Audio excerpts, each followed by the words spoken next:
ಬಂಧುಗಳೇ ನಮಸ್ಕಾರ, ಹೇಗಿದ್ರೆ ನೀವೆಲ್ಲರೂ? ನಾನು ಸುಬ್ರಹ್ಮಣ್ಯ ಎಸ್ ಹಂಡಿಗೆ. ಬಂಧುಗಳೇ, ಕಾಂಗ್ರೆಸ್ನ ಒಳಗಿನ ಜಗಳ ಇದೀಗ ಬೀದಿಗೆ ಬಿದ್ದಿದೆ.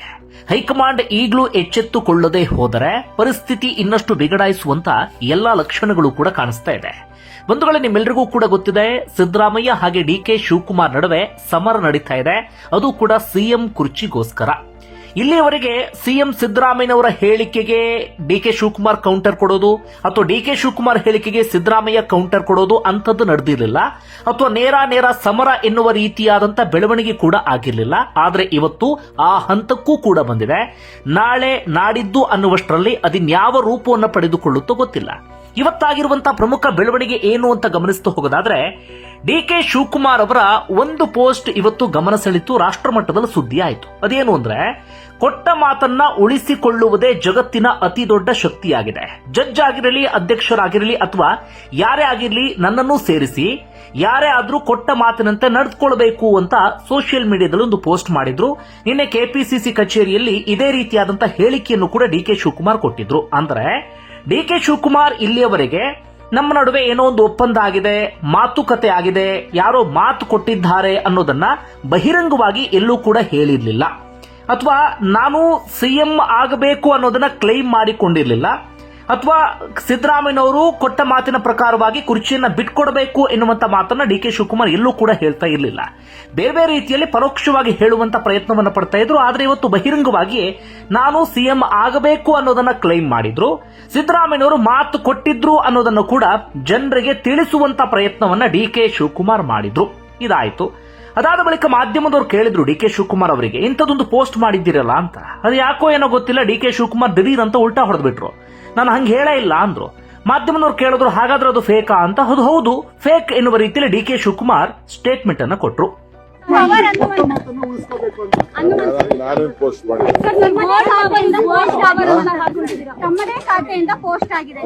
ನಾನು ಯಾವುದು ಪೋಸ್ಟ್ ಮಾಡಿಲ್ಲ.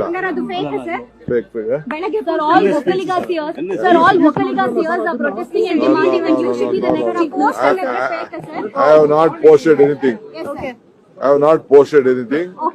ಒಟ್ಟು ಮಾತು ವಿಚಾರ ಯಾವುದು ನಾನು ಮಾತಾಡಕ್ ಹೋಗಿಲ್ಲ. I have not posted anything. ಇದು ಡಿಕೆ ಶಿವಕುಮಾರ್ ಕಡೆ ಆದಂತಹ ಬೆಳವಣಿಗೆ. ಇಷ್ಟು ಆದ ಮೇಲೆ ಸಾಕಷ್ಟು ವರ್ಷಗಳಿಂದ ರಾಜಕೀಯ ಪಟ್ಟನ್ನ ಪ್ರಯೋಗ ಮಾಡ್ತಿರುವಂತಹ ಸಿದ್ದರಾಮಯ್ಯನವರು ಸುಮ್ಮನೆ ಕುತ್ಕೋತಾರ? ಇಲ್ಲ. ಯಾವಾಗ ಡಿಕೆ ಶಿವಕುಮಾರ್ ನೇರವಾಗಿ ಸವಾಲನ್ನ ಹಾಕಿದ್ರು ಅಥವಾ ನೇರವಾಗಿ ಒಂದು ಕೌಂಟರ್ ಕೊಡುವಂತ ಕೆಲಸವನ್ನ ಮಾಡಿದ್ರು, ಸಿದ್ದರಾಮಯ್ಯನವರು ಕೂಡ ಅದಕ್ಕೆ ತಿರುಗೇಟನ್ನ ಕೊಡುವಂತಹ ಕೆಲಸ ಅಥವಾ ಡಿಕೆ ಶಿವಕುಮಾರ್ ಅವರಿಗೆ ಒಂದು ರೀತಿಯಲ್ಲಿ ಎಚ್ಚರಿಕೆ ಕೊಡುವಂತ ಕೆಲಸವನ್ನ ತಮ್ಮ ಸೋಷಿಯಲ್ ಮೀಡಿಯಾ ಪೋಸ್ಟ್ ಮೂಲಕ ಮಾಡಿದ್ರು. ಅಲ್ಲಿಗೆ ಈ ಒಳ ಜಗಳ ಬೀದಿಗೆ ಬಿದ್ದಂತಾಗಿದೆ. ಸಿದ್ದರಾಮಯ್ಯನವರ ಪೋಸ್ಟ್ ಏನು ಅಂದ್ರೆ, ಸೂಕ್ಷ್ಮವಾಗಿ ಗಮನಿಸಿ. ಡಿಕೆ ಶಿವಕುಮಾರ್ ಹೇಳಿದ್ದೇನು ನೀವೆಲ್ಲರೂ ಕೂಡ ಗಮನಿಸಿದ್ರಿ. ಕೊಟ್ಟ ಮಾತನ್ನ ಉಳಿಸಿಕೊಳ್ಳುವುದೇ ಜಗತ್ತಿನ ದೊಡ್ಡ ಶಕ್ತಿ ಅಂದಿದ್ರಲ್ಲ, ಅದಕ್ಕೆ ಸಿದ್ದರಾಮಯ್ಯನವರು ಹೇಳ್ತಾ ಇರೋದೇನು ಅಂದ್ರೆ, ಒಂದು ಮಾತು ಜಗತ್ತಿಗೆ ಉತ್ತಮವಾಗದ ಹೊರತು ಅದು ಶಕ್ತಿಯಲ್ಲ. ಅಂದರೆ ಕೊಟ್ಟಂತ ಮಾತಿದೆಯಲ್ಲ, ಅದು ಜನರಿಗೆ ಉಪಯೋಗ ಆಗಬೇಕು ಅಥವಾ ಜನರಿಗೆ ಉತ್ತಮ ಆಗಬೇಕು ಎನ್ನುವ ರೀತಿಯಲ್ಲಿ ಮುಂದುವರೆದು ಸಿದ್ದರಾಮಯ್ಯನವರು ಹೇಳ್ತಾರೆ, ಶಕ್ತಿ ಯೋಜನೆಯು ನಮ್ಮ ರಾಜ್ಯದ ಮಹಿಳೆಯರಿಗೆ 600 ಕೋಟಿಗೂ ಹೆಚ್ಚು ಉಚಿತ ಪ್ರವಾಸಗಳನ್ನು ತಲುಪಿದೆ ಅಂತ ಘೋಷಿಸಲು ಹೆಮ್ಮೆ ಪಡ್ತೇನೆ ಅಂತ ಹೇಳ್ತಾರೆ. ಅಂದ್ರೆ ತಾವು ಮಾಡಿದಂತ ಕೆಲಸವನ್ನ ಹೇಳ್ಕೊಳ್ತಿದ್ದಾರೆ. ಸರ್ಕಾರವನ್ನ ರಚಿಸಿದ ಮೊದಲ ತಿಂಗಳಿನಿಂದಲೇ ನಾವು ನಮ್ಮ ಭರವಸೆಗಳನ್ನ ಕಾರ್ಯರೂಪಕ್ಕೆ ತಂದಿದ್ದೇವೆ, ಪದಗಳಲ್ಲಿ ಅಲ್ಲ ಆದ್ರೆ ನೆಲದ ಮೇಲೆ. ನನ್ನ ಮೊದಲ ಅವಧಿಯಲ್ಲಿ 165 ಭರವಸೆಗಳಲ್ಲಿ 157 ಈಡೇರಿಸಿದ್ದೇನೆ. ಅದಾದ ಬಳಿಕ 593ರಲ್ಲಿ 243 ಪ್ಲಸ್ ಭರವಸೆಗಳನ್ನು ಪೂರ್ಣಗೊಳಿಸಿದ್ದೇನೆ. ಈ ರೀತಿಯಾಗಿ ಹೇಳಿದ್ದಾರೆ. ಮುಂದುವರೆದು ಸೂಕ್ಷ್ಮವಾಗಿ ಗಮನಿಸಿ, ಕರ್ನಾಟಕದ ಜನರು ನೀಡಿದ ಜನಾದೇಶವು ಒಂದು ಕ್ಷಣವಲ್ಲ, ಆದರೆ 5 ಪೂರ್ಣ ವರ್ಷಗಳ ಜವಾಬ್ದಾರಿಯಾಗಿದೆ. ಮತ್ತೊಮ್ಮೆ ಓದ್ಲಾ? ಕರ್ನಾಟಕದ ಜನರು ನೀಡಿದ ಜನಾದೇಶವು ಒಂದು ಕ್ಷಣವಲ್ಲ, ಆದರೆ 5 ಪೂರ್ಣ ವರ್ಷಗಳ ಜವಾಬ್ದಾರಿಯಾಗಿದೆ. ನಾನು ಸೇರಿದಂತೆ ಕಾಂಗ್ರೆಸ್ ಜನರ ಪರವಾಗಿ ಸಹಾನುಭೂತಿ, ಸ್ಥಿರತೆ ಮತ್ತು ಧೈರ್ಯದಿಂದ ನಡೆದುಕೊಳ್ತಿದೆ. ಕರ್ನಾಟಕಕ್ಕೆ ನಮ್ಮ ಮಾತು ಒಂದು ಘೋಷಣೆಯಲ್ಲ, ಅದು ನಮ್ಮ ಜಗತ್ತನ್ನ ಅರ್ಥೈಸುತ್ತದೆ ಎನ್ನುವ ರೀತಿಯಲ್ಲಿ ಟ್ವೀಟ್ ಮಾಡುವ ಮೂಲಕ ಡಿಕೆ ಶಿವಕುಮಾರ್ ಅವರಿಗೆ ನೇರವಾದಂತ ಕೌಂಟರ್. ಯಾವುದೇ ಪರೋಕ್ಷ ಮತ್ತೊಂದು ಮಗದೊಂದು ಇಲ್ಲ, ಡೈರೆಕ್ಟ್ ಹಿಟ್ ಈಗ ಸಿದ್ದರಾಮಯ್ಯನವರು ಕೊಟ್ಟಿದ್ದಾರೆ. ಅಂದರೆ ಸಿದ್ದರಾಮಯ್ಯನವರು ಬಹಳ ಸ್ಪಷ್ಟವಾಗಿ ಹೇಳ್ತಿದ್ದಾರೆ, ನನಗೆ 2.5 ವರ್ಷನೋ ಮುಖ್ಯಮಂತ್ರಿ ಸ್ಥಾನ ಕೊಟ್ಟಿದ್ದಲ್ಲ, 5 ವರ್ಷಗಳವರೆಗೆ ಅವಕಾಶವನ್ನ ಮಾಡಿಕೊಟ್ಟಿದ್ದಾರೆ ಅಂತ. ಇದನ್ನು ಗಮನಿಸ್ತಾ ಇದ್ರೆ ನಾ ಕೊಡೆ ನೀ ಬಿಡೆ ಎನ್ನುವ ರೀತಿಯಲ್ಲಿ ಆಗಿದೆ. ಎಲ್ಲಿವರೆಗೆ ಬಂದಿದೆ ಅಂದ್ರೆ ಈಗ ರಾಜ್ಯದ ಬೆಳವಣಿಗೆಯನ್ನ ನಾವೆಲ್ಲರೂ ಕೂಡ ಸೀರಿಯಲ್ ರೀತಿಯಲ್ಲಿ ನೋಡ್ತಾ ಇದ್ದೇವೆ. ಇವತ್ತು ಈ ಎಪಿಸೋಡ್, ನಾಳೆ ಇನ್ನೊಂದು ಎಪಿಸೋಡ್ ಅಂತ ಈ ಸೀರಿಯಲ್ಗೆ ನಾ ಕೊಡೆ ನೀ ಬಿಡೆ ಅಂತ ಹೆಸರನ್ನ ಇಡಬಹುದು ಅಂತ ಕಾಣುತ್ತೆ. ಡಿ ಕೆ ಶಿವಕುಮಾರ್ ತಮ್ಮ ಪಟ್ಟನ್ನ ಸಡಿಲಿಸ್ತಾ ಇಲ್ಲ. ಇತ್ತ ಸಿದ್ದರಾಮಯ್ಯ ಕೂಡ ಕುರ್ಚಿ ಬಿಟ್ಕೊಡುವಂತ ಯಾವುದೇ ಲಕ್ಷಣಗಳು ಕೂಡ ಕಾಣಿಸ್ತಾ ಇಲ್ಲ. ಇದು ತೀವ್ರ ಹಂತಕ್ಕೆ ಹೋಗಿ ಸ್ಫೋಟಗೊಳ್ಳುವಂತ ಎಲ್ಲ ಸಾಧ್ಯತೆಗಳು ಕೂಡ ಕಾಣಿಸ್ತಾ ಇದೆ. ಇದನ್ನು ಗಮನಿಸ್ತಾ ಇದ್ರೆ ಡಿ ಕೆ ಶಿವಕುಮಾರ್ ಅವರೇ ಮೆದುವಾಗಬೇಕು ಹೊರತಾಗಿ ಸಿದ್ದರಾಮಯ್ಯನವರಂತೂ ಬಗ್ಗುವಂತ ಸಣ್ಣ ಲಕ್ಷಣವೂ ಕೂಡ ಕಾಣಿಸ್ತಾ ಇಲ್ಲ. ಈಗ ಆಗ್ತಿರುವಂತ ಚರ್ಚೆ ಅದೇ. ಡಿ ಕೆ ಶಿವಕುಮಾರ್ ಹೇಳ್ತಿರೋ ಪ್ರಕಾರ ಅಥವಾ ಅವರ ಸಹೋದರ ಹೇಳ್ತಿರೋ ಪ್ರಕಾರ ಏನೋ ಒಂದು ಒಪ್ಪಂದ ಆಗಿದೆ, ಏನೋ ಒಂದು ಮಾತುಕತೆ ಆಗಿದೆ 5-6 ಜನರ ನಡುವೆ ಅಂತ. ಸಿದ್ದರಾಮಯ್ಯನವರು ಹೇಳ್ತಿದ್ದಾರೆ ಇಲ್ಲ ಅಂತದ್ದೇನೂ ಕೂಡ ಆಗಿಲ್ಲ ಅಂತ. ಈಗ ನಿಜವಾಗ್ಲೂ ಅಂತದೊಂದು ಒಪ್ಪಂದ ಆಗಿದೆಯಾ? ಒಪ್ಪಂದ ಆಗಿದ್ದು ಹೌದಾದ್ರೆ ಅದನ್ನು ಬಹಿರಂಗವಾಗಿ ಹೇಳಬೇಕಾದಂಥವ್ರು ಯಾರು? ಒಪ್ಪಂದ ಆದ ನಂತರವೂ ಕೂಡ ಹೈಕಮಾಂಡ್ ಯಾಕೆ ಸುಮ್ಮನೆ ಕುಳಿತಿದೆ? ಇಂಥ ಎಲ್ಲ ಪ್ರಶ್ನೆಗಳು ಕೂಡ ಈಗ ಬಹಳ ದೊಡ್ಡ ಮಟ್ಟಿಗೆ ಚರ್ಚೆ ಆಗ್ತಾ ಇದೆ. ಇದರ ಆಚೆಗೆ ಇದು ಸಂಬಂಧಪಟ್ಟ ಆಗ್ತಿರುವ ಬೆಳವಣಿಗೆ ಗಮನಿಸ್ತಾ ಹೋಗೋದಾದ್ರೆ ಡಿ ಕೆ ಶಿವಕುಮಾರ್ ನಿಮ್ಮೆಲ್ಲರಿಗೂ ಕೂಡ ಗಮನಿಸಿದ್ರಿ, ಶಾಸಕರ ಬಲವನ್ನ ಸಂಗ್ರಹಿಸೋಕೆ ಪ್ರಯತ್ನವನ್ನ ಪಟ್ಟರು. ಸಿದ್ದರಾಮಯ್ಯನವರ ಆಪ್ತ ನಾಯಕರನ್ನ ಭೇಟಿಯಾದ್ರು. ಜಮೀರ್ ಅಹಮದ್, ಸತೀಶ್ ಜಾರಕಿಹೊಳಿ, ಕೆಜೆ ಜಾರ್ಜ್ ಇವರನ್ನ ಭೇಟಿಯಾಗಿ ಅವರನ್ನ ವಿಶ್ವಾಸಕ್ಕೆ ತೆಗೆದುಕೊಳ್ಳುವಂತ ಪ್ರಯತ್ನವನ್ನ ಪಟ್ಟರು. ಅದಾದ ಬಳಿಕ ದೇವರ ಪೂಜೆ ಮತ್ತೊಂದು ಮಗದೊಂದು ಅಂತ ಮಾಡ್ತಾ ಇದ್ದಾರೆ. ಇನ್ನೊಂದು ಕಡೆಯಿಂದ ಹೋದ ಬಂದ ವೇದಿಕೆಗಳಲ್ಲಿ ಈ ರೀತಿಯಾದಂತಹ ಹೇಳಿಕೆಯನ್ನು ಕೊಡ್ತಿದ್ದಾರೆ. ಈಗ ದಿಢೀರ್ ಅಂತ ಹೇಳಿ ಮುಂಬೈಗೆ ಹೊರಟಿದ್ದಾರೆ. ಯಾಕೆ ಅಂತ ಯಾರಿಗೂ ಕೂಡ ಗೊತ್ತಿಲ್ಲ. ಮುಂಬೈನಲ್ಲಿ ಇನ್ಯಾವ ಪಟ್ಟನ್ನ ಪ್ರದರ್ಶನ ಮಾಡೋದಕ್ಕೆ ಡಿ ಕೆ ಶಿವಕುಮಾರ್ ಹೊರಟಿದ್ದಾರೋ ಗೊತ್ತಿಲ್ಲ. ಒಟ್ಟಾರೆಗೆ ಇದು ಡಿ ಕೆ ಶಿವಕುಮಾರ್ ಕಡೆಯಿಂದ ಆಗ್ತಿರುವಂತಹ ಬೆಳವಣಿಗೆ.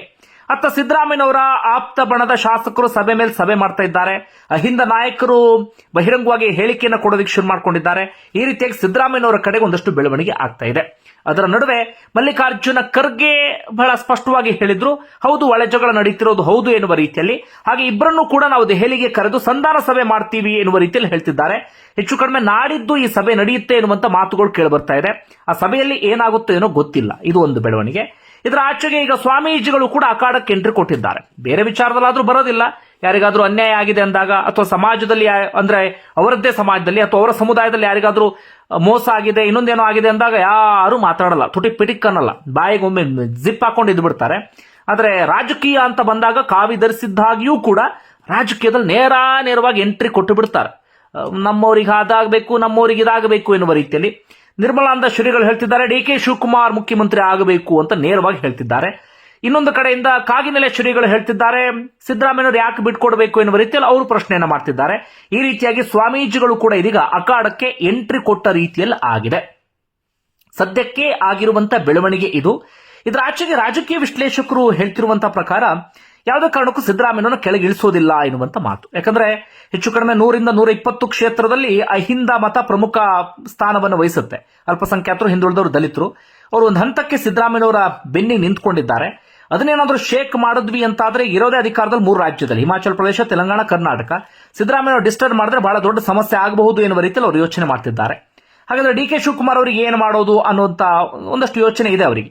ಕೆಪಿಸಿಸಿ ಅಧ್ಯಕ್ಷ ಸ್ಥಾನ ಮುಂದುವರಿಸ್ತೀವಿ, ಅದೇ ರೀತಿಯಾಗಿ ಮುಂದಿನ ಚುನಾವಣೆ 2028ರ ಚುನಾವಣೆ ಸಂದರ್ಭದಲ್ಲಿ ನೀವು ಹೇಳಿದಂತವರಿಗೆ ಟಿಕೆಟ್ ಕೊಡ್ತೀವಿ ಅಥವಾ ಟಿಕೆಟ್ ವಿಚಾರದಲ್ಲಿ ಸಂಪೂರ್ಣ ಸ್ವಾತಂತ್ರ್ಯ ಕೊಡ್ತೀವಿ, ನಿಮ್ಮ ವಿಚಾರದಲ್ಲಿ ಬೇರೆಯವರಿಗೆ ಹಸ್ತಕ್ಷೇಪ ಮಾಡೋದಕ್ಕೆ ಬಿಡೋದಿಲ್ಲ, 2028ಕ್ಕೆ ನಿಮ್ಮ ನೇತೃತ್ವದಲ್ಲಿ ಚುನಾವಣೆ ನಡೆಯುತ್ತೆ, ಈ ರೀತಿಯಾಗಿ ಸಮಾಧಾನ ಪಡಿಸಿ ಕಳಿಸುವಂತ ಸಾಧ್ಯತೆ ಇದೆ ಎನ್ನುವಂತ ಮಾತುಗಳು ಕೇಳಿಬರ್ತಾ ಇದೆ.